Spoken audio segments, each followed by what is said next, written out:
the book of Titus, chapter number 2, from verse 1.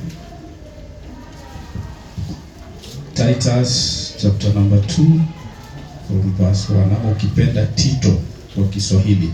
Tito ni baada ya Timotheo wa pili.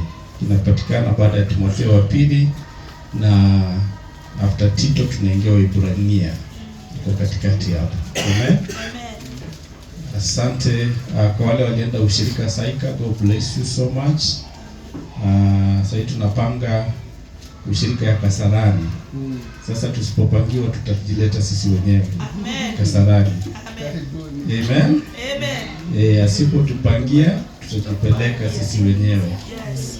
Na Mungu atatukuka. Hiyo ushirika tumeingoja sana ya Kasarani.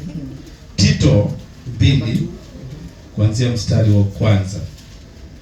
Wale wametoka Tasia huko chini, God bless you. Mungu awabariki sana. Thank you, I've seen you. Wale wametoka Pipeline, Mungu awabariki. Wale wametoka kwa Ruben, asanteni sana, God bless you so much. Wale wametoka Imara Daima, Mungu awabariki. Amen. Maana naona sura zenu. I think hapa ni kama nimefika kwa karibu kwa kila mtu, isipokuwa tu wale walijiunga na sisi later this year ndio sijafika kwao. Amen. Amen. So we'll make arrangements. If you want me to visit your place, I will come. Na deacon na viongozi wa kanisa. Amen. Amen. Ukitaka tufike, tutafika huko na watatukuka kwa uwezo wa Mungu na mipangilio ambayo inafaa. Yes, admin. Nisoma katika kitabu cha Tito 2 kuanzia mstari wa kwanza. Lakini wewe nena mambo ya pasavyo mafundisho yenye uzima. 2 inasema ya kwamba wazee wao wenye kiasi, wastahibu, wenye busara, wazima katika imani na katika upendo na katika saburi. Vivyo hivyo na wazee wa kike wawe na mwenendo wa utakatifu, wasiwe wasingiziaji, wasiwe wenye kutumia mvinyo nyingi, mbali wafundishao mema. Hili wawatie wanawake vijana akili, wawapende waume zao na kuwapenda watoto wao, na kuwa wenye kiasi, kuwa safi, kufanya kazi nyumbani mwao, kuwa wema, kuwatii waume zao wenyewe, ili neno la Mungu lisitukane. 6. Vivyo hivyo na vijana waume waonye kuwa na kiasi katika mambo yote, ukijionyesha wewe mwenyewe kuwa kielelezo cha matendo mema, na katika mafundisho yako ukionyesha usahihi na ustahifu. 8.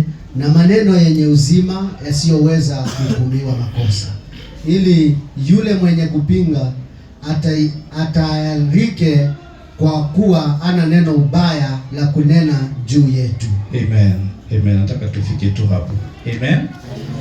Kwa hivyo leo nataka nizungumze na makundi tofauti katika kanisa la Bwana, kwa sababu ni muhimu pia kuweza kukumbushana kuhusiana na yale ambayo Kristo anataka sisi tuweze kufanya. Kundi la kwanza ni wazee wa kiume ama wazee wanaume ambao wako katika kanisa la Bwana. Kundi la pili ni wazee wa kike ama wazee ambao ni wanawake wako katika kanisa. Number 3 ni vijana wa kiume wako katika kanisa, na number 4 ni vijana wa kike ambao wako katika kanisa la Bwana. Amen. Kwa sababu haya ni mafundisho ambayo Kristo alimpatia Paulo ambaye ni mtume wake. Na wakati Paulo alipokuwa akifanya kazi yake utumishi, aliweza kukutana na vijana ambao aliwalea katika imani. Ndio maana unasikia kwamba kuna baba wa kiroho, baba wa imani ambao anatusaidia sisi kuweza kukua. So Tito alilelewa na Paulo na akakuwa imara katika imani. Na haya ni maneno ambayo alimpatia ili aende kufundisha na akaweze kupatiana mwelekeo unaostahili ili neno la Bwana lipate kusonga mbele. Bwana asifiwe. So Tito akapatiwa mafundisho ya kuweza kusaidia kanisa la Mungu kukua. Maana tusipokuwa imara na tusipoelewa vile ambavyo Mungu anataka sisi tuwe, tutapata ya kwamba hatutembei katika njia za Mungu vile inavyostahili, ili hali tunakuja mahali patakatifu kuweza kuabudu kila wakati. Bwana asifiwe. So Paulo anamwambia fundisha neno la uzima kwa watu, neno la uzima, the sound doctrine, ambayo italeta utofauti katika maisha ya watu. Maana tunapokusanyika, tusipokuwa na sound doctrine katika hekalu la Mungu, basi hatutatembea vile ambavyo Kristo anataka tutembee. And most of the time huwa napenda ya kwamba tupate neno litakalo tusaidia ili maisha yetu yasikue vile yalivyo. Bwana asifiwe. Tupate kubadilika na kuweza kujua kwamba tunaweza muabudu Mungu katika matendo yetu. Tunaweza muabudu Mungu kupitia yale ambayo tunayafanya. Tunaweza kumtukuza Mungu sawa sawa na vile neno lake linatuongoza. Kwa hivyo anasema, but as for you, teach what accords with sound doctrine.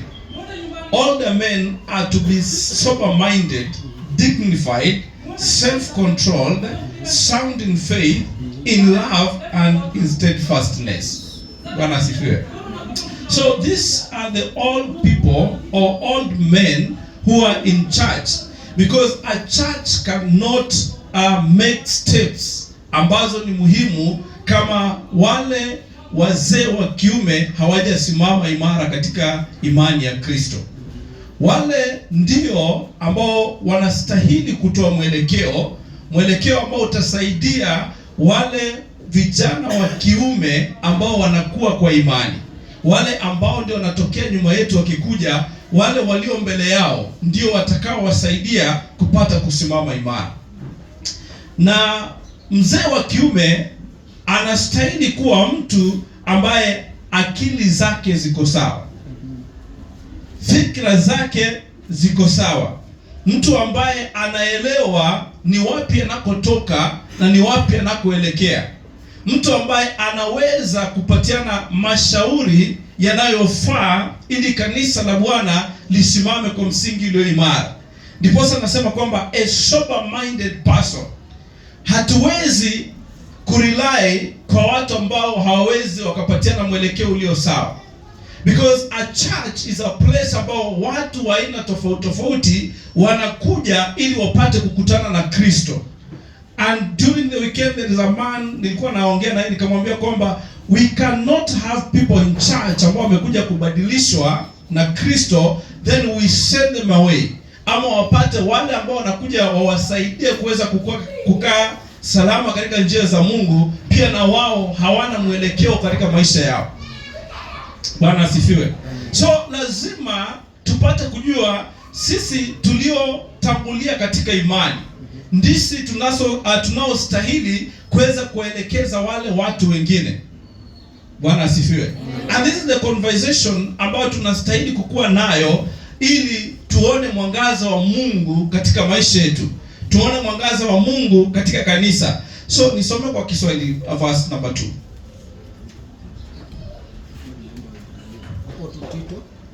Tito 2 kwa mstari wa 2. Nasema ya kwamba wazee wawe wenye kiasi, wastahivu, wenye busara, wazima katika imani na katika upendo na katika saburi. Twende pole. Rudia tena. Wazima katika imani. Wazee lazima wawe wazima katika imani. Na imani tunayoelezewa ni ile imani ambayo tulipokea kwa Yesu Kristo. Ndio Paul katika Romans anauliza, anasema faith comes by hearing and hearing the word of God. So wakati tumelisikia neno la Mungu na tukalisikia tena, tukalipata tena, imani inajengeka ndani yetu. alafu maisha yetu tunapatiana kwa Kristo. So wakati tunatembea kwa imani ambayo iko ndani ya Kristo Yesu, na ile imani ndio tunaishikilia. So Paulo anakuja anasema kwamba wazee wa kiume walio katika kanisa lazima wakuwe imara katika imani, ya kwamba unaweza mfanya mtu akaamini na kusimama wakati yuko katika majaribu. Bwana asifiwe. Unapaswa kuwa mstari wa mbele kumtia mtu moyo wakati ambapo anaona mambo yamekwisha, hakuna mwangaza mbele, anapoona vimulimuli katika maisha yake. Kazi yako ni kuweza kumuonesha ya kwamba tunaye Kristo anayeweza mambo yote. Maana kama haujasimama imara katika imani, itakuwa ngumu kuweza kumsaidia kijana wa kiume ambaye anachipuka katika imani. Maana wengi wanapitia mambo mengi sana na wanahitaji ule moyo wa kuweza kuambia kwamba unaweza mambo yote. Anahitaji lile neno ambalo litamsaidia katika maisha yake. Anahitaji kuona mtu ambaye atamshika mkono apate kutembea na yeye. Kwa hivyo hawawezi wakatembea peke yao, wanahitaji wale waliokuwa imara katika imani, waliosimama imara. Maana tusiposimama imara katika imani, hakuna mtu ambaye atakuamini hata ukimwongoza. Na ndio wakati mwingi wanasema kwamba when a young person comes to you in faith, akikuja kwako ukijua hauwezi kumshauri, muelekeze kwa mtu ambaye anaweza msaidia. Wengi wameanguka kwa sababu waliowatangulia mbele wanawavunja moyo katika imani. Wengi wamekosa kumtumainia Kristo kwa sababu wakiangalia maisha wengine wanapata walio mbele ni watu ambao wanalalamika. Hata wenyewe hawana imani ya kwamba Kristo anaweza kufanya, anaweza kubadilisha mambo. Na ndio maana Paulo anasema wawe wazee waliosimama imara katika imani. Bwana asifiwe. So tunataka tujenge kanisa ambalo liko na watu waliosimama imara katika imani.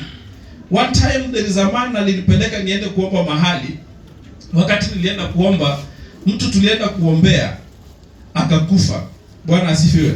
Wakati alikufa tumeenda kuomba, akaniambia sisi hatutaki kusikia story nyingine, tunataka utuombee baba apone. Na baba alikuwa almost 80 years. Wakati nilimwangalia kwa roho yangu nikajua kwamba imeisha. Lakini wao hawataki kuambiwa imeisha.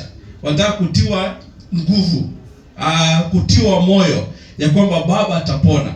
So when I went there nikaomba, nikamwambia wacha mapenzi ya Mungu yatimie. Sikuambia baba atapona ama hatapona. Nikamwambia acha mapenzi ya Mungu yatimie. So wakati tulitoka pale, siku 3 baadaye huyo baba akaaga dunia. So yule ambaye alinipeleka akakuja akaniambia, mimi nahisi ni kwamba Mungu ameniacha. Kwa nini tumemwombea mzee apone lakini hajapona? Nikamwambia kwamba wakati tulinena tulisema mapenzi ya Mungu yatimie. Na kama tumesema mapenzi ya Mungu yatimie, basi ni mapenzi ya Mungu yametimia mzee kwenda kupumzika. Na ni wewe kuweza kusimama imara sasa katika imani, ili yaliyofanyika yasikue chanzo cha wewe kumwacha Kristo. Maana Kristo anaweza katika mambo yote. Na akaona ni sawa mzee apate kupumzika. Na nikakumbuka kuna jamaa mmoja nikamwambia kwamba if they could be in a position kukubali message ya Mungu, I could have told them ya kwamba wajipange, lakini hawakutaka. Bwana asifiwe. But I had to speak even to the elder son wa mzee, nikamwambia kwamba you have to stand firm because Kristo anaweza. And those people ambao walikuwa wameanza kurudi nyuma, they are those ones wenye nilihimiza wakaenda kuwahimiza kusimama imara. So Kristo anataka wewe ulio mbele ya kwamba usimame imara na ujue kwamba mambo yote yanafanyika kwa mapenzi ya Bwana. Na wale wanaokuja kwako upate kuelekeza katika mwelekeo ambao unafaa, kwa njia ambayo ni nzuri, ili watakaposimama imara na kushinda vita watakuwa nasema fulani fulani baba wa imani alitutia nguvu, alitujenga, akatuambia kwamba tuzidi kusonga mbele kwa Kristo wala tusirudi nyuma. Bwana asifiwe. So kama wazee wa kiume katika kanisa tunapaswa kukua katika mstari wa mbele kuweza kuhakikisha kanisa la Kristo linajengwa, kanisa la Kristo linasimamishwa imara. wale vijana wanakaa kuyumbayumba katika hekalu la Bwana. It is our duty tuweze kuhakikisha kwamba wanasonga mbele. Bwana asifiwe. Namba 2 anasema nini baada ya kuwa na imani? Anasema na kuwa katika upendo. Kuwa katika upendo. Na nyakati zote Yesu anatuambia kwamba lazima tuwe na upendo. Kuwa na upendo ni kudhihirisha Mungu katika maisha yetu. Maandiko yanasema Mungu ni upendo na upendo ni Mungu. Kwa hivyo wakati unadhihirisha upendo kwa mtu mwingine, inadhihirisha kwamba ni Mungu ambaye unamuonesha, unamdhihirisha kwake. So wakati ambapo unaonesha Mungu mtu ukuu wa Mungu katika maisha yako, ina maana kwamba ni upendo ambao unaonesha. Na ule upendo ndio unavuta watu wanakuja kwa Mungu. Hakuna mtu aliyepotoka katika njia ya Mungu atakayerudi na kusimama imara kama hajaonesha upendo wa Mungu. Jina la Bwana litukuzwe. Watu wengi wameacha kanisa kwa sababu wale wazee waliosimamishwa kwa imani kuwasaidia walikuja wakawahukumu. Jina la Bwana litukuzwe. Ukisikia story mingi ni kwamba hawakusimama imara katika imani kuweza kuelekeza wengine, ila walikuja wakawahukumu. Wakaona ya kwamba hawa wamekosea, hawastahili kuwa katika mwili wa Kristo. Lakini Kristo ametupatia uwezo wa kuweza kutambua ya kwamba alikuja kwetu sisi sio kutuhukumu wala kutupatia njia ya kupokea wokovu. Na ule wokovu ndio unaotusaidia kujua mambo ya Mungu. Jina la Bwana litukuzwe. Kwa hivyo kama Kristo hakukuja kuhukumu, basi sisi tulio mbele hatufai kuwahukumu wale walio nyuma. Ila kwa upendo tunapaswa kuwapokea, tuwale katika neno lake Mwenyezi Mungu, wasimame imara na wamtukuze Bwana. Na haya hayawezi yakafanyika pasipokuwa na upendo. Maana upendo ndio unaovumilia mambo yote. Upendo ndio unaofuta makosa yote. Upendo ndio unayojua ya kwamba huyu anastahili kulelewa katika njia fulani. Maana ndivyo ambavyo Kristo anahitaji kwetu sisi. Bwana asifiwe. Kwa hivyo wazee wa kiume lazima waoneshe upendo kwa wale ambao wanawaongoza, wale ambao wanawasaidia, ili pia na wao wafeel kukuwa part as person of the church of our Lord Jesus Christ. Alafu wawe wazee ambao wamejawa na busara. Busara ya Mungu haikuji tu kama umeketi. Busara ya Mungu haitakuja kama mana kutoka mbinguni kuangukie ili waanze kutembea katika busara. Ila wanaotembea katika busara ya Mungu ni wale wanaomtafuta Mungu kila wakati. Ukimtafuta Mungu katika kuomba, ukimtafuta Mungu katika kusikiliza mahubiri, ukimtafuta Mungu katika kusoma neno lake, ukimtafuta Mungu kwa kusikiliza waliokutangulia katika imani, busara ya Mungu inakuja juu yako. Bwana asifiwe. Na hiyo ndiyo itakayokusaidia kuweza kukabiliana na mambo tofauti yanayotokea katika maisha yako. Itakusaidia kuzungumza na watu, itakusaidia kukabiliana na situation, itakusaidia kuweza kusuluhisha migogoro ambayo inatokea katika hekalu la Bwana, itakusaidia kuweza kupatanisha vijana wanaokosana katika kanisa. Maana pasipo na busara ya Kristo hatuwezi tukalea watu wa Mungu. Bwana asifiwe. Maana hivyo ndio Mungu anataka, ili wote atakapokuja kunyakua kanisa atapata watu wakiwa sawa katika neno lake Mwenyezi Mungu, watu wakiwa wamesimama imara katika imani na tumaini la Bwana. Jina la Bwana litukuzwe. So Yakobo anasema ya kwamba kama kuna mtu ambaye amepungukiwa na hekima na busara, naye ombe na Mungu atampatia. Aombe kwake Mwenyezi Mungu. Maana kupungukiwa kwa hekima utasikia tu wakati ambapo nasuluhisha kesi za watu. Je, wewe ni mtu ambaye unaweka siri za watu? Wewe ni mtu ambaye una contain kila kitu ambacho naambiwa, au unakuwa mtu ambaye baada ya kuweza kusaidia watu, wale watu mambo walioshiriki na wewe wataanza kuyapata katika streets? Bwana asifiwe. Busara inaonyesha kwamba we have to keep confidential what we come across katika kanisa la Bwana. Na ndio maana watu walio wazee wanazungumziwa, maana wao ndio wanaokabiliana na zile cases ambazo zinatokea katika mwili wa Kristo. Kama fulani amefanya jambo fulani, fulani amemkosea fulani, fulani alifanya kitu fulani, habari zikija, hekima na busara ya Mungu inakusaidia sana katika kuhakikisha mambo yale yanasuluhishwa na hakuna habari ambayo inaenda kufikia watu wengine. Bwana asifiwe. Amen.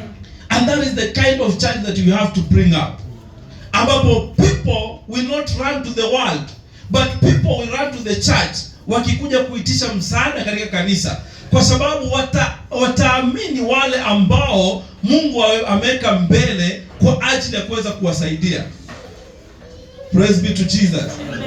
Hallelujah. Amen. So watu walio mbele wanakuwa na upendo, wanakuwa imara katika uzima, wanakuwa ni watu ambao hawako na mambo mengi ambayo hayampendezi Kristo, bali wanakuwa watu ambao wanafuata lile neno lake Mwenyezi Mungu, na at all times wana operate katika busara ya Mungu, katika hekima ya Mungu. Mahali hekima ya Mungu inasema mahali pa kuongea unaongea, mahali pa kutokuongea unanyamaza. Bwana asifiwe. Mahali ambapo hujakaribisha usiende, mahali ambapo umekaribishwa nenda. Hekima ya Mungu, na inakusaidia kuweza kuelewa statements ambazo zinatolewa na watu. Maana kuna statements zinaweza tolewa na watu ambazo hazitakufurahisha, lakini kama zitakosa kukufurahisha, basi Mungu anakupatia uwezo wa kuweza kuzihandle pasipo kuleta a lot of dramas. Bwana asifiwe. Maana kuna wazee tumekutana nao katika kazi ya Mungu, unapata kwamba things ambazo wangeweza kucontrol, wangeweza kumanage, zinaleta tatizo katika kanisa la Bwana. How comes katika kanisa divisions zinakuwa? How comes katika kanisa unapata vijana hawaelewani na wazee? Vijana wa kiume hawaelewani na wazee wa kiume, vijana wa kike hawaelewani na wazee wa kike. Kwa nini? It is because people have not understood ya kwamba tunapasa kutafuta hekima na busara ya Mungu inayotusaidia katika mambo haya yote, na lazima tuitafute ili tupate kulinda kanisa vile ambavyo Mungu anataka tuweze kulilinda. Alafu inasema namna gani? Inasema na katika saburi. Na katika saburi. Saburi ni steadfastness. Paul anasema kwamba we should be steadfast in whatever that we do. We have to be alert in everything that we do. And that's why I love wazee wa hapa ya kwamba they are always steadfast in everything. Prayerfully, they are steadfast. Wakati jambo linatokea, they are steadfast. Why? This is the message ambayo wameichukua ili ifanye kazi katika maisha yao, ili wasaidie kanisa la Mungu kukua vile ambavyo linastahili kukua. Being steadfast, kuwa katika saburi wakati wowote. Maana kuna mambo mengi ambayo yanatendeka katika mwili wa Kristo, na haya mambo yanahitaji kuweza kusuluhishwa. It is not a master pastor to come and solve everything. When we have people in the house of God ambao Mungu amepatia uwezo wa kuweza kusaidia kuweza kujenga kanisa la Bwana. Jina la Bwana litukuzwe. So unapata kuna mambo watakabiliana nayo yatakayofanya kanisa la Mungu lisimame. Na ni kupitia haya mambo ambayo Paul aliambia Tito ya kwamba lazima wazee wa kiume wapate kuwa sound minded, sober minded, dignified, self-controlled, sound in faith, in love and in steadfastness. Katika saburi. So ukiwa na wazee kama hao, hakuna kitu ambacho kitakushinda katika ministry ya Bwana. Na hakuna mtu ambaye atakuwa na wasiwasi akiingia katika kanisa la Bwana. Na ndio maana mchana wa leo nimekuja nizungumze na wazee wa kiume ya kwamba haya mambo ndio tunapaswa kufanya kwa pamoja ili tupate kulea kanisa la Bwana. Tupate kulea watu wa Mungu wakuwe imara katika imani. Jina la Bwana litukuzwe. So unaangalia mahali ambapo huko sawa, unaanza kujiuliza, what am I supposed to do? How am I supposed to carry out myself? Because we have people who are looking up to me.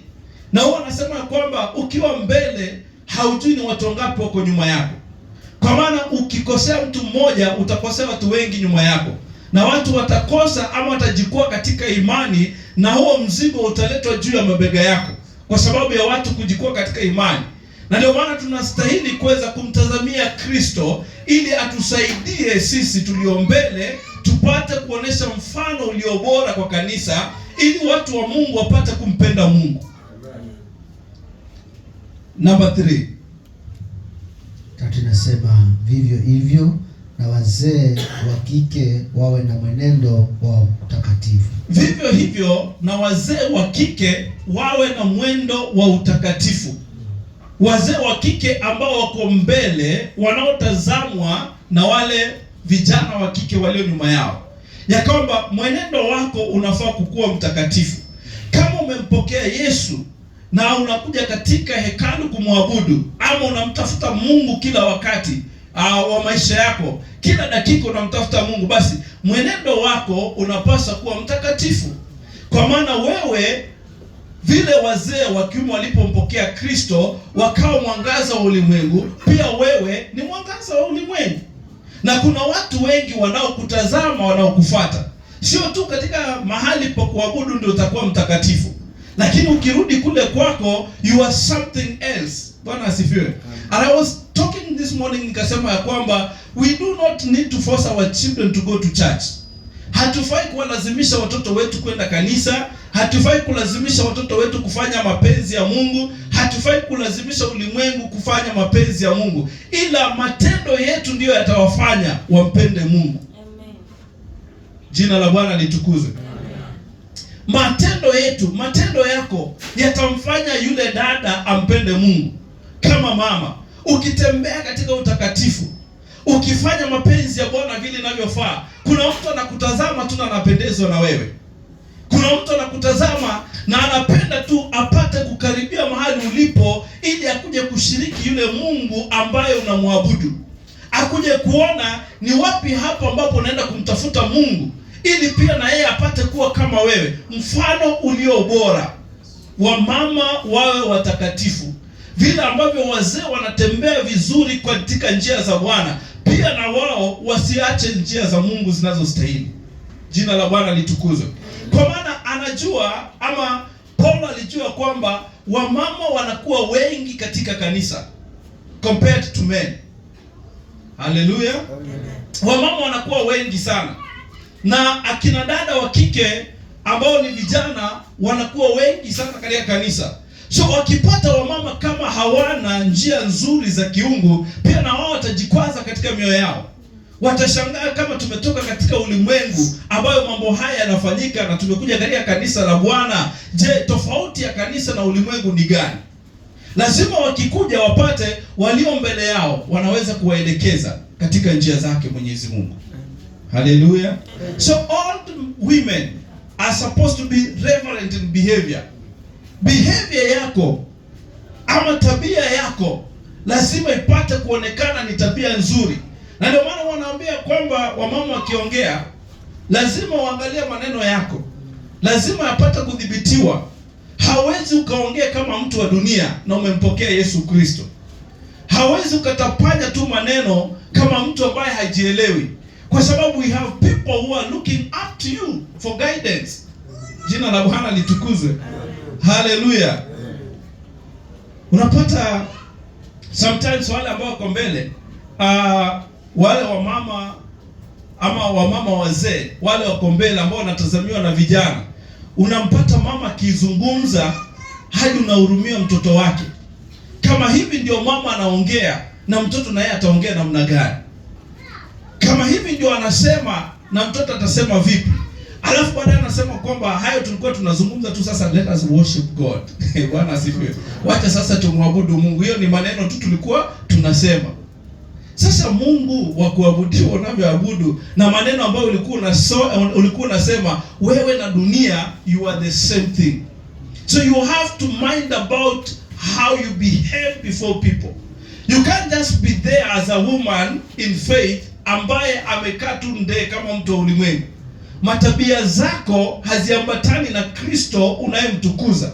Alafu utake vijana wa kike wale ambao wamekuja katika kanisa ama wale ambao umezaa wakae kama wewe. Bwana asifiwe. Haleluya. Na tabia ni mbaya ambazo ziko sawa. You cannot control your tongue. You cannot control what you do, and you have Christ in you. It is something that God is speaking to us today. Ya kwamba we have to change so that we can impact the church of God. Watu wakikuona wanaona wako na mama ambaye anaweza kuwasaidia. Wako na mzazi ambaye anaweza kuwaongoza. Wako na mtu ambaye wanaweza kukimbilia. Bwana asifiwe. Have you ever gone to a woman ambaye ni mzee ukamwongelesha, alafu ukasikia advice ambayo anakupatia ambaye haiko karibu na kiungu, mpaka unajiuliza kwa nini nilimkimbilia huyu? I wish I could not. Bwana asifiwe. Unaweza kusema ni laiti ningejua nisingeenda, kwa sababu advice ambayo unapewa na mtu ambaye anaenda kwa kanisa si advice ambayo inafaa kutoka pale mahali. Hallelujah. So Mungu anaongea na sisi, anasema all the women be reverent in behavior. Tutembee katika utakatifu ili tuwe mfano bora kwa wale ambao wanatufuata, wale ambao Bwana ametupatia ili tupate kuwatunza. Jina la Bwana litukuzwe. Amen. Hallelujah. Amen. Kuna mambo mengi tunaweza kuangalia yale ambayo yanafanyika katika ulimwengu. And one of my friend alipost something on Facebook and I was following up. Akauliza, what made you kuweza kukataa kanisa? Ni nini likufanya ukakataa kanisa? Then you read the stories of people explaining to why walikataa kanisa. Na wao wanasema walikataa kanisa na lakini hawakukataa Mungu. Bwana asifiwe. Walisusia kanisa lakini hawakususia Mungu. It is good. But ukianza kusoma comments on how people are pouring out their hearts, unapata kwamba there is somewhere that we've missed as a church. Na tunapaswa kurudi katika njia zinazofaa kama wale ambao tuko katika kanisa, tunatoa mwelekeo kwa wale ambao wako nyuma yetu. Watu wanahukumu wengine katika kanisa. Watu wanaongelesha wengine vibaya. Watu wanawatreat wengine kinyama, lakini they are all in the house of God and we are all kwa jani ya kwenda mbinguni. But my prayer huwa ya kwamba when we gather in the house of God, we came tukiwa watu tofauti tofauti, tukiwa na tabia tofauti tofauti, tumekuja kama tumetenda dhambi tofauti tofauti, lakini Kristo akatukubali sisi wote. Na wakati tunakuja Kristo akitukubali, basi pia na sisi tunafaa tukubali Kristo apate kuturekebisha maisha yetu, atransform maisha yetu ili tuandamane na yeye vile ambavyo anataka tuwe kama yeye. Na akishatufanya kuwa kama yeye, basi tutaelewa namna ya kuweza kuelekeza wale ambao Kristo anatuma katika njia yetu. Bwana asifiwe. Utaelewa ya kwamba mtu anaweza kukosea. Utaelewa ya kwamba mtu anaweza akateleza katika imani. Utaelewa ya kwamba huyu anahitaji kusaidiwa hivi wakati jambo fulani linatendeka katika maisha yake. But we are not supposed to be on the forefront of condemning people. We are not supposed to be on forefront of judging people, because the day of judgment is coming and God himself will judge his people. But our mandate, our work is to hold these people's hands. Na tuweze kuambia kwamba Christ can empower you. Christ can strengthen you. Christ can bring you up again ili upate kusimama imara. But we cannot do that if we have not understood our positions katika mambo ya Mungu. Hallelujah. Amen. Endelea kusoma. Inasema wasiwe wasingiziaji. Wamama wasiwe wasingiziaji. Kwa nini hawajasema wazee wakuwe wasingiziaji? Bwana asifiwe. Wamama ndio wanajua kusingizia vizuri sana. Hallelujah. Slanders. Anasema wamama wazee wasikuwe wasingiziaji. Wakati jambo limekuja kwako kuweza kulisuluhisha, acha kusingizia. We are supposed to be neutral wakati tunasuluhisha mambo yakikuja katika mikono yetu. Lakini hatupasi kuwa ya kwamba hata angekuwa mimi huyo mzee tungefukuza yeye. Huyo mzee ni mbaya sana. Bwana asifiwe. Sasa kijana wa kike amekuja kwako, anataka umsaidie. Amekuambia weaknesses za mzee wake. Alafu unasema hata mimi singevumilia. Angekuwa mimi singevumilia hapo. Huyu jamaa ni mbaya sana. Huyu jamaa atafai kukua haufai kukua huko kwake saa hizi. Bwana asifiwe. Yaani umeletewa na ndio unasingizia kabisa. Unagongelea msumari ya inchi 6 ya kwamba hii kitu inafaa iharibike kabisa, iende mahali inafaa kwenda. Bwana asifiwe. So hatufai kuwa wasingiziaji, lakini tunapaswa kusikiza wakati tunaletewa, alafu tunasikiza pande nyingine, tunaleta suluhisho ili wapate kujua kwamba kila mtu anakosea na hakuna mtu ambaye anakuwa sawa katika ndoa, anayekuwa sawa katika maisha. We have our weaknesses. Bwana asifiwe. Na hizo weaknesses ambazo tuko nazo, wale walio mbele yetu kwa imani ndio wanaostahili kutusaidia ili tuzigundue na tujue solution ya kuweza kukabiliana nazo. Kwa sababu usingiziaji ndio umeharibu ndoa za watu. Usingiziaji umeharibu mahusiano ya watu. Usingiziaji umeharibu hata kazini. Jina la Bwana litukuzwe. Maana kuna watu wanasingizia wengine mpaka kazini, mpaka kwenye biashara. Lakini unapata wengi wanakuwa addressed kwa wanawake wanaosingizia wengine kabisa. Na ukiona mama akisingizia mtu, anakuanga ako na ile sura ya kuonyesha kwamba hii kitu ni ukweli. Bwana asifiwe. Anakuwa nayo kabisa. Ukimwangalia, usipokuwa na roho wa Mungu akusaidie, akikuletea habari anakuonyesha mwingine kuwa ni mbaya sana kuliko yeye, mbaya sana, hata hastahili kukua katika hii ulimwengu. Yeye ndio anapaswa tu kukua katika hii ulimwengu. Lakini roho wa Mungu ndiye ambaye anaweza kukusaidia kutambua na kuweza kurudisha yule mtu chini, ili pia na yeye ajue kwamba ni mwanadamu kama yule mwingine, na makosa naweza kutokea, na watu wanaweza kukaa chini wakarekebisha, ili wapate kukaa katika amani na katika njia ya Mungu ambayo inastahili. Bwana asifiwe. So usingiziaji haupasi kupatikana miongoni mwa wamama wazee, ili wale wasichana wanaokuja nyuma yenu hawata inherit usingiziaji kutoka kwenu. Jina la Bwana litukuzwe. Na hili neno linatusaidia sio tu kwa kanisa, bali hadi kwa familia zetu, na mahali ambapo Mungu amekupatia nafasi ya kuwa kiongozi. A good leader is led by the Spirit of God, by the power of God. And when you are in leadership, bandiko anasema kwamba mtu mwenye haki akiwa katika uongozi, wale ambao wako pale wanafurahia. Haupasi kuwa mtu ambaye uko katika Kristo na wale ambao unaongoza wote wanaumia. Hawawezi wakakuamini na siri zao. Hawawezi wakakukimbilia wakati unahitaji msaada. It means that there is something ambayo hujapokea kutoka kwa Kristo, na hiyo ndio unahitaji kuipokea siku ya leo. Bwana asifiwe. So usingiziaji upasi kupatikana, especially kama umekaa kwa imani kwa muda mrefu. Akiwa mtu ambaye ameokoka juzi, naweza elewa niseme ya kwamba hajapata kujua neno la Mungu linalompasa ama linalopasa kuweza kumsaidia katika maisha yake. Lakini mtu ambaye anakuambia amekaa kwa imani miaka 5, miaka 10, miaka 20, lakini usingiziaji na wewe ni kama ndugu na dada, there is a problem. Praise be to Jesus. Amen. Hallelujah. Amen. Alafu inasema nini? Inasema wasiwe wenye kutumia mvinyo nyingi, bali wafundishao neno. Wasiwe wenye kutumia mvinyo mwingi, bali wafundishao neno. Na sisi huwa tunasema kwamba usiwe mtu ambaye unakunywa mvinyo, wacha hata kutumia kidogo. Bwana asifiwe. Haufai kutumia mvinyo ukitaka kuongoza watu wa Mungu vizuri. Achana na mvinyo. Alafu kwe mtu ambao unafundisha neno la Mungu.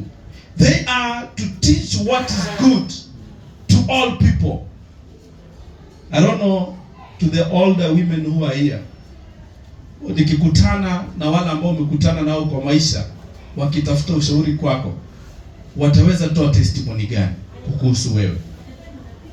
Pale ambapo unakaa kwa ploti, wale ambao umepata kufanya ushirika na wao hapa kanisani, wakati ambapo tunauliza about your report card kutoka kwao, what statement wanaweza kusema kuhusu wewe? Bwana asifiwe. Maana anasema kwamba wawe watu ambao wanafundisha yaliyo mema nyakati zote, mambo mazuri ya kujenga, mambo ya uzima. Wamama ambao wanasema kwamba haya wacha tuyaombee Mungu alete suluhisho. Wamama ambao wanasema ya kwamba hili linawezekana kupitia kwa Kristo tutiaye nguvu. Wamama ambao wanasema kwamba tutasonga mbele hata kama mambo ni magumu, lakini tutasonga mbele, maana tunaye Kristo anayeweza mambo yote. Ndio mama ambao wanahitajika katika kanisa la Bwana. Bwana asifiwe. Ndio maana tunasema lazima to have ile time ya kuweza kumtafuta Bwana.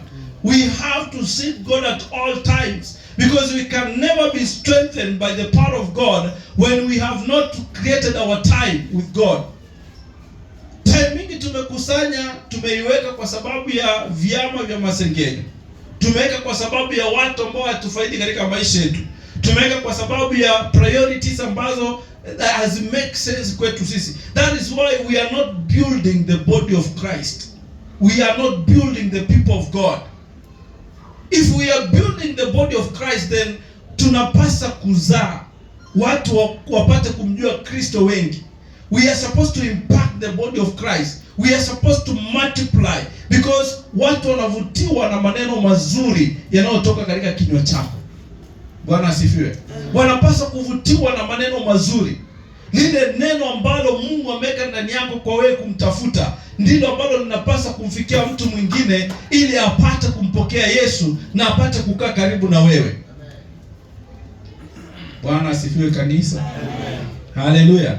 So haya ni mambo yanayostahili kutoka katika vinywa ama katika maisha ya wamama wazee ambao wako katika kanisa, ili wapate kuwa mfano mwema kwa wale wa kike vijana wanaowafuata. Mstari wa 4. Mstari wa 4 inasema ili wawatie wanawake vijana akili.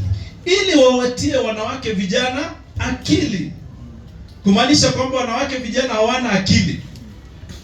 Ndio maana mnaona wakikuja kanisani kuna vitu wanaweza kufanya mpaka unajiuliza, huyu ako na akili kweli? Hana, anataka kutoka kwako. Haleluya. Bwana asifiwe. So kuna wale wanawake vijana wanakuja kwa kanisa, unapata maybe wamevaa skirt iko na slit mpaka huku juu. Si shida yao.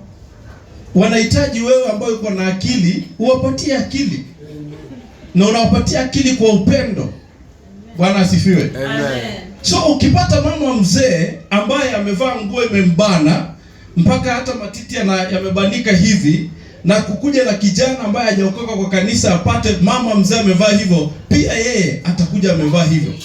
Na wote watafanana ambao hawana akili, wamekuja mahali pamoja. Bwana asifiwe. Ndio maana wanataka wale walio mbele yao wawatie hawa wadogo akili, wapate kujua yanayowapasa kuweza kufanya ili jina la Bwana lisitukanwe. Jina la Bwana litukuzwe. So when people come in the house of God, we have to receive them well. Hata kama atakuja siku ya kwanza amebanwa kabisa, trouser imembana kabisa, kama ni mtoto wa kike amebanwa, don't judge that person. Usimhukumu, kwa maana hajajua mwelekeo unaompasa kuweza kufuata. Lakini anapokuja akiketi akiangalia wale wazee walio mbele yake, anaona mfano bora wa kuweza kumsaidia katika maisha yake. Na akipata mfano bora, akili sasa itakuwa imeingia kwake, maana hakukuwa nayo. Akili ya Kristo inamuingia. Na akili ya Kristo ikishamuingia, utapata ameanza kuingia kwa system vile inafaa. Amen. Bwana asifiwe. And that's why Paul aliongea ya kwamba wale wanawake wazee wakuwe mfano bora kwa wanawake vijana, kwa sababu wale wanakutegemea wewe, na wakati unawafundisha pia na wao kuna wale wengine watawafundisha, na wale wengine watafundisha wengine hadi Kristo apate kujulikana. Jina la Bwana litukuzwe. So ukiona wasichana wadogo kwa kanisa wanafanya mambo ambayo hayafai na tunawakondemu, basi inamaanisha kwamba sisi wote hatuna akili kama wao. Na ukipata hawasimami imara katika imani, ujue wanawake wazee kwa kanisa hawako. Wote ni wanawake vijana. Bwana asifiwe. Haleluya. Kwa hivyo yatupasa, sio mimi nimesema, ni andiko limesema ya kwamba wapate kuwatia wanawake vijana akili. Na akili inakuja kupitia mafundisho.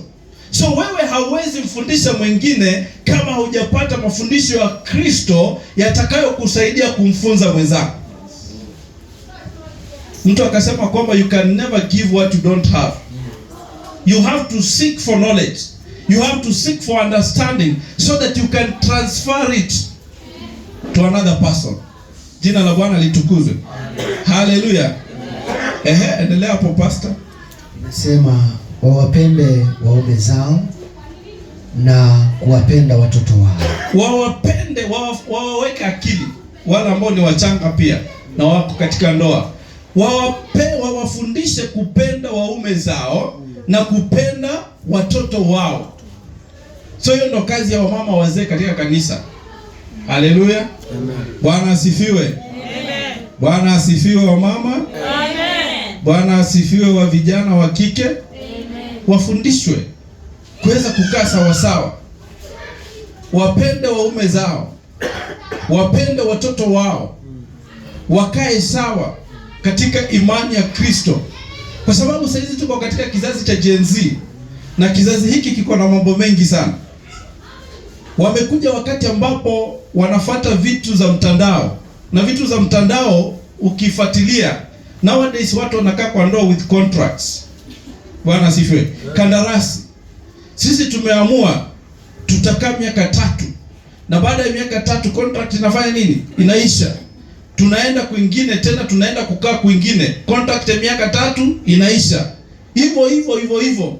Because it is something ambayo imekuwa generated ama imeanzishwa, the origin imeanzishwa from USA, Marekani. Kwa sababu ukipata Marekani kuna watu wanakaa kwa marriage with contracts. And that is what Africa inachukua. Na watu kwa Afrika wameanza kukaa hivyo, na sisi tunamtumikia Mungu. Sisi tuko na Mungu. Na tunakuja tunasema ya kwamba hata sisi tunataka tukue kama wao. So vijana wa siku hizi ambao wamesoma wako sawa, they want to live like the western life, but they don't want to live like Jesus Christ vile anataka tupate kuishi. So there are a lot of blunders ambazo wanafanya katika maisha yao, ambao wanahitaji watu waliokomaa katika imani, watu waliokuwa katika imani wapate kuwasaidia kujua mapenzi ya Mungu katika maisha yao. Bwana asifiwe. So wanafundishwa wapate kupenda waume zao, wapende watoto wao, na wapate kutekeleza majukumu yao ya kinyumbani inavyopasa kutekelezwa. Hallelujah. Amen. Praise be to Jesus. Amen. Nisome hiyo mstari yote kiongozi 4 na 5. Turudia hiyo 4 na 5. Ile inasema ili wawatie wanawake vijana akili. Wawapende waume zao na kuwapenda watoto wao. 5 inasema na kuwa wenye kiasi, kuwa safi, kufanya kazi nyumbani mwao, kuwa wema, kuwatii waume zao wenyewe, ili neno la Mungu lisitukanwe. Ili neno la Mungu lisitukanwe. And that is why we strive ya kwamba vijana ambao wako katika kanisa hili na wako katika ndoa waweze kumwakilisha Kristo katika hizo ndoa. Jina la Bwana litukuzwe. Maana anasema kwamba to be self-controlled ndio kukua kiasi. To be self-controlled. Mtu ambaye amekabilika, huyo mtu anafaa kukua na kiasi katika maisha yake. Self-control. Sisi najua wengi mko kwa mitandao mnasoma kitu ambacho imefanyika na jamaa wa Russia, kitu ambacho amefanya Kenya. Bwana asifiwe. It's not a laughing matter. Ni maneno ngumu sana. Kitu ambacho amefanya Kenya na ameenda kifurahia. Yeye anaenda moyo wako kifurahia. Lakini ile kitu ambacho amekosa hapa, unaona ya kwamba watoto wetu wanahitaji watu wa kuwafundisha. Wanahitaji mafundisho ili wafanye decision ambazo ni za kuwasaidia katika maisha. Jina la Bwana litukuzwe. Hallelujah. So wanafaa kufundishwa namna ya kukuwa na self control. I mentioned, nikasema ya kwamba asubuhi nikasema ya kwamba people believe that Africans believe that mtu wa ngozi nyeupe ako na do, ako na pesa, na akikuja tu hivi wewe umeomoka na mambo yako yamebadilika. But in real sense, hao watu wa ngozi nyeupe kuna wale wanang'ang'ana kwao. Wakikuja huku wanakuja tu kama wamekuja kutembea na wanarudi na wanang'ang'ana. But sisi mentality yetu inatuambia wao wako sawa. Na ujue kwamba hata wewe katika maisha yako unaweza kuwa sawa kuliko mtu wa ngozi nyeupe. Bwana asifiwe. Amen. Haleluya. Ukikaa chini na upange maisha yako sawa, vile huwa nawafundisha hapa, na upate Mungu anakuongoza, utapata maisha yako yakikuwa sawa hata kuliko mzungu akikuja. Na hautahitaji kwa convince na mtu kwa maneno mawili. Bwana asifiwe. Haleluya. Nilikuwa naona nikahurumia watoto wetu wa kike sana. Mtu anakuambia hello, can you come for dinner tonight? Alafu wewe unawaacha vitu zako unaenda for dinner tonight. Akili yako haiko sawa. Jina la Bwana litukuzwe. Haleluya. Nikapata hata wamama wako kwa ndoa. Wamama wazee, wamama vijana wameingia kwa ndoa wako pale. Ni kitu ya kuhuzunisha sana. Kwa sababu hawajapata mafundisho yatakayowasaidia kusema hapana. Na ile hapana inakuwa hapana. Inakuwa hivyo hivyo. Kwa sababu naangalia your future. Now I was reading in the morning, msichana mmoja tayari ameshajiua. Ameshakufa. Kwa nini? Image yake iko kwa social media. Waking up unapata image yako kwa social media. And people are castigating you for what you did. It shows how our society is. How cheap we are. And we cannot make decisions. We cannot control ourselves. And God wants us to control ourselves, to kuwe na self-control. That tunajua kwamba we are standing on principles of God. Principles ambazo zinaenda kutusaidia. Hatuwezi tukaanguka katika majaribu kama hayo. Bwana asifiwe. Najua kwamba unaweza kuwa unaomba maombi yako ajibiwe upate mtu mzungu akuoe, ni sawa. Si vibaya. Amen. But before uende kukua na date na mtu kama huyo, chunguza kwanza. Jua mienendo yake. Jua ni nini imemleta. Alafu kuna one lady alisema no, I can't come. Na akabaki hivyo because ako na self control na principles zake ambazo anafuata katika maisha yake. Praise be to Jesus. So the Bible says that we should teach them, the young women, to have self control, to understand the decision that they have to make, the consequences of the decision ambazo wanaweza kuzifanya katika maisha yao, zile ambazo zinaweza kuwahamu katika maisha yao. Alafu anasema kwamba na wafundishwe pia kuwa wakamilifu ama kuwa pure, watakatifu, na wafundishwe pia kufanya kazi zao wenyewe nyumbani kwao, because Bible inasema kwamba mwanamke ndio anajenga nyumba, anajenga kwake. Watajenga aje kwao kama hawajafundishwa kujenga? Maana kazi ya mwanaume ni kutafuta akileta, na wewe mwanamke unatumia akili kwa kile ambacho kinakusanywa kikuleta kwako kujengeke kukue sawa. Bwana asifiwe. Amen. Wale ambao hawana akili ndio wale ambao wanafuata mabwana zao na maneno kila wakati. Siku moja Apostle Ng'ang'a akakasirika. Akasema kwamba wewe kazi yako ni kuambia tu bwana wako anatafuta na wanawake. Na si wewe uko na yeye, linda yeye vizuri. Weka guard kwako. Mtreat vizuri ndio asiende kule kwingine. Bwana asifiwe. Haleluya kanisa. Amen. Haleluya. Amen. Wanawake bado sijafika kwa wanaume. Niko kwenu kwanza. Haleluya. Maana neno linasema lazima tuwafundishe kulea kwenu, kujenga kwenu. Na it's a collaboration between wazee wa kiume kulea vijana wa kiume na wazee wa kike kulea vijana wa kike, ili kanisa lisimame kwa msingi ulio imara. Bwana asifiwe. So we have to teach them how to build their home. We have to teach them vile ambavyo wanapaswa kufanya kazi nyumbani, kujenga nyumba yao, boma yao. Kwako kwa nyumba unastahili kufundishwa namna ya kujenga kule. Ukiwachiwa kitu hapana kula yote, kula kidogo, ingine fanya kitu. Bwana asifiwe. Hata mume ambaye anakuja na pato alikuachia 500, ukakula 400, ukaweka 100, akikuja kesho umebadilisha bedsheet, atakosa kuachia 1000. Bwana asifiwe. Amen. Wanaume Bwana asifiwe. Hawezi akakosa kukuachia kwa sababu kuna kitu anaona kinafanyika. Kuna mabadiliko anaona yanaonekana katika nyumba kwa sababu umefundishwa kuweza kujenga. Haleluya. Amen. Tuendelee pastor. Mstari wa 6 inasema vivyo hivyo na vijana waume uwaonye kuwa na kiasi. Vivyo hivyo vijana wa kiume, sasa nimekuja kwenu. inafaa mfundishwe namna ya kukua na kiasi. So kiasi kiko kwa watu wote, kiko kwa wazee, kiko kwa vijana, vijana wote wa kike, vijana wote wa kiume. Lazima tukue na kiasi katika mambo tunayoyafanya. Self control, self control. Hawezi kuwa wewe sasa unapata huyu, unatoka hapo unatafuta huyu, unatoka hapo unatafuta huyu, alafu unakuja unaambia pastor niombe nipate mtu, na uko na watu.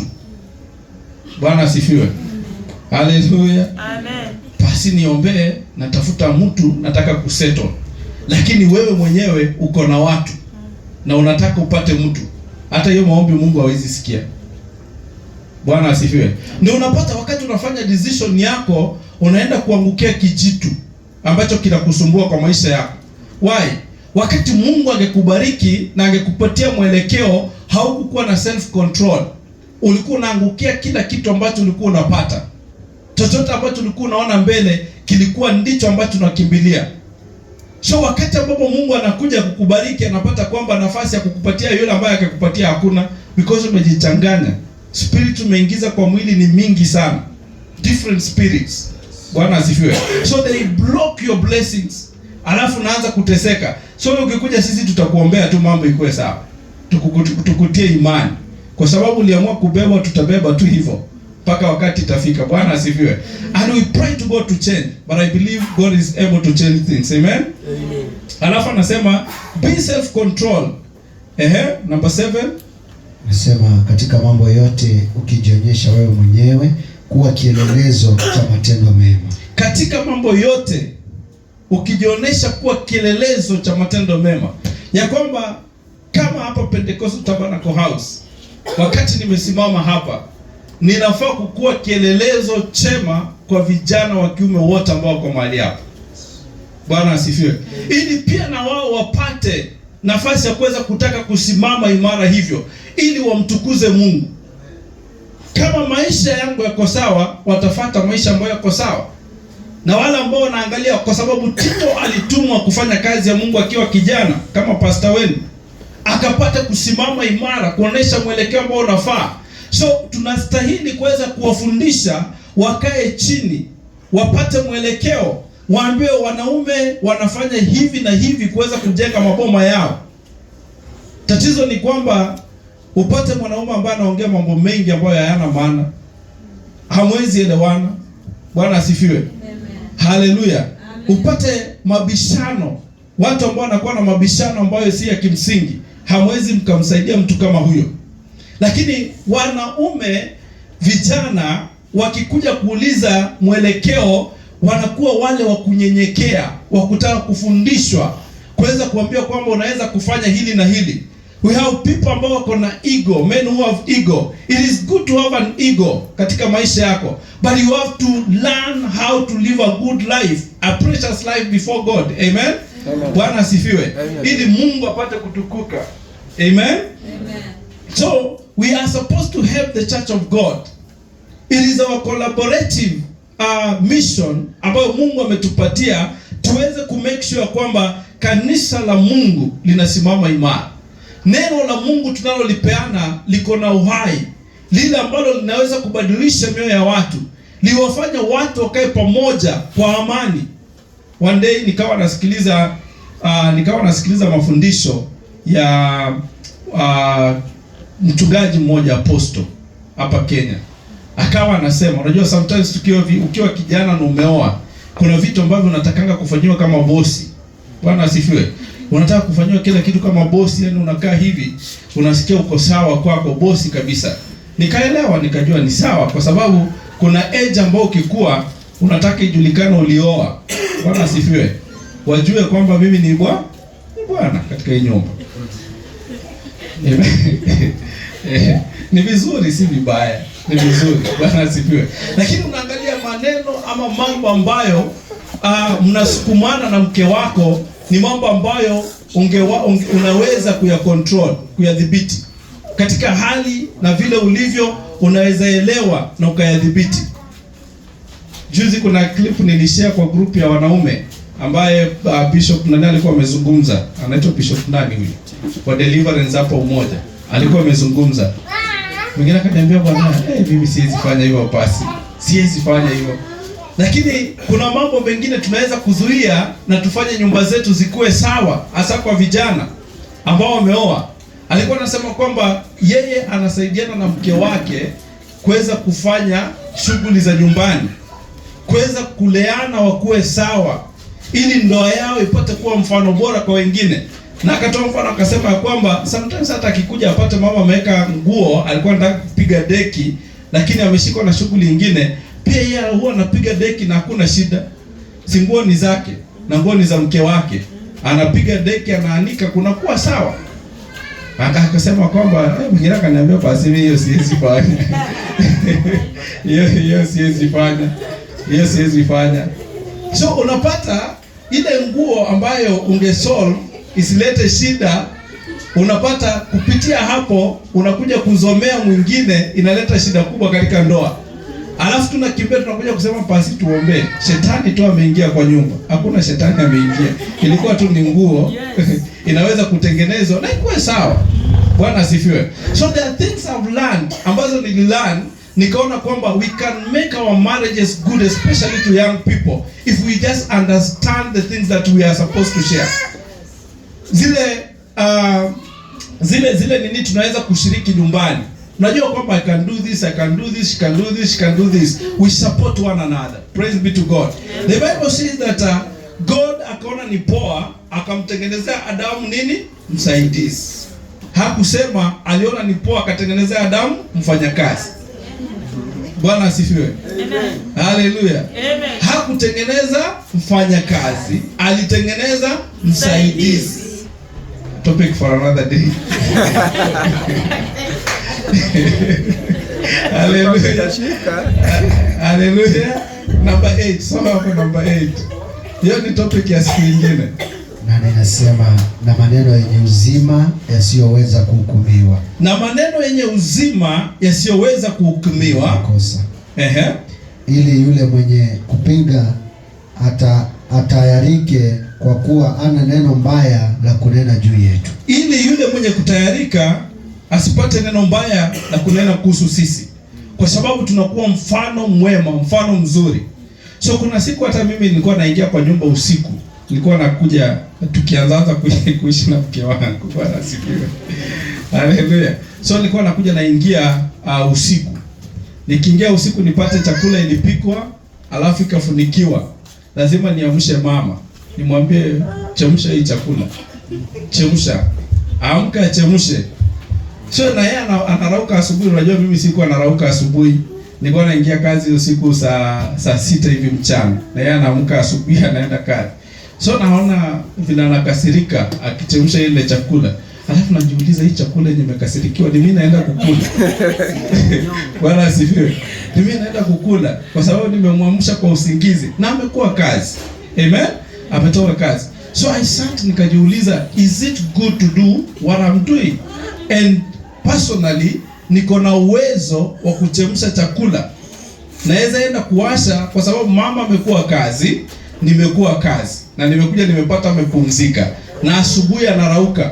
Si niko na uwezo wa kuchemsha tu chakula nikule na tulale. Can it change me from being a man to a woman? Haiwezi. And you solve that issue completely. Na tangu nifanye hivyo tunakuwa tuna amani. Amen. Hata siku nyingine hata siku nyingine nikiingia late, anaamka tu anachemsha. Kwa sababu anajua asipochemsha nitafanya nini? Chemsha. Na tunaishi tunakuwa sawa. Najua hata naangalia kwa watu wangu wakiniangalia wanashangaa, dadi anaenda kwa gazi. Unaenda kufanya nini kwa gazi? Bwana asifiwe. It is making our family kukua sawa.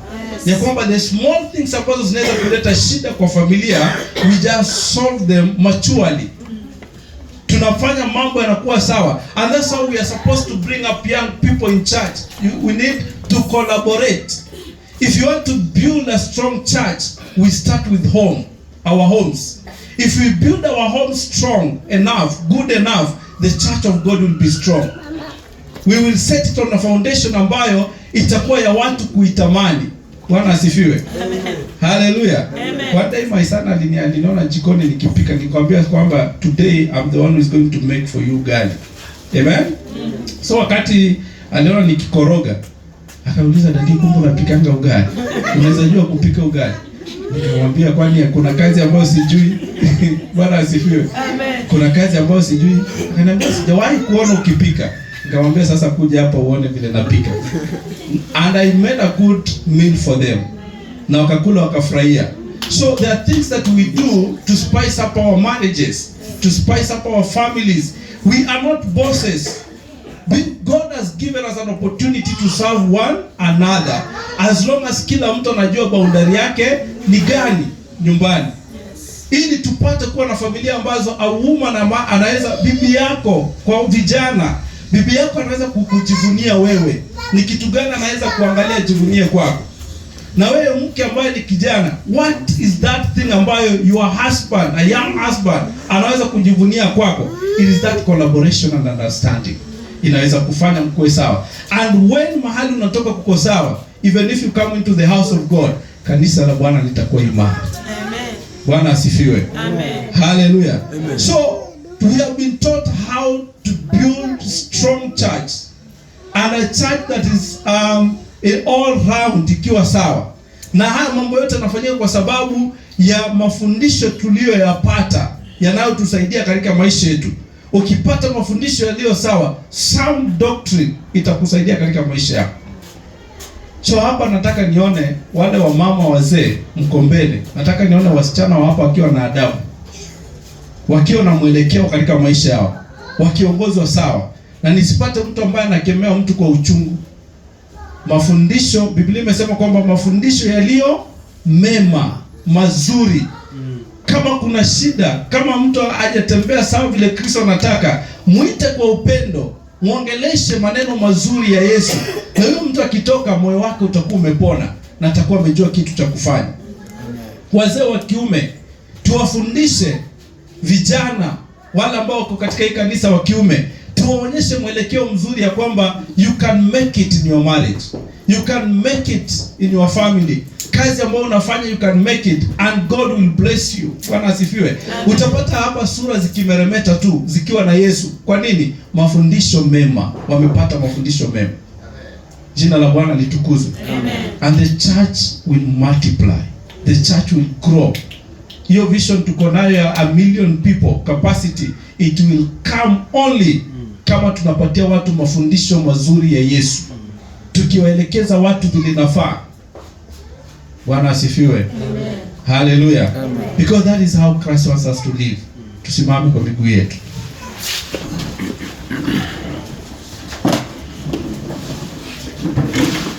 Hakuna mwingine tena kama Baba wa mbinguni, hakuna mwingine tena kama Baba wa mbinguni.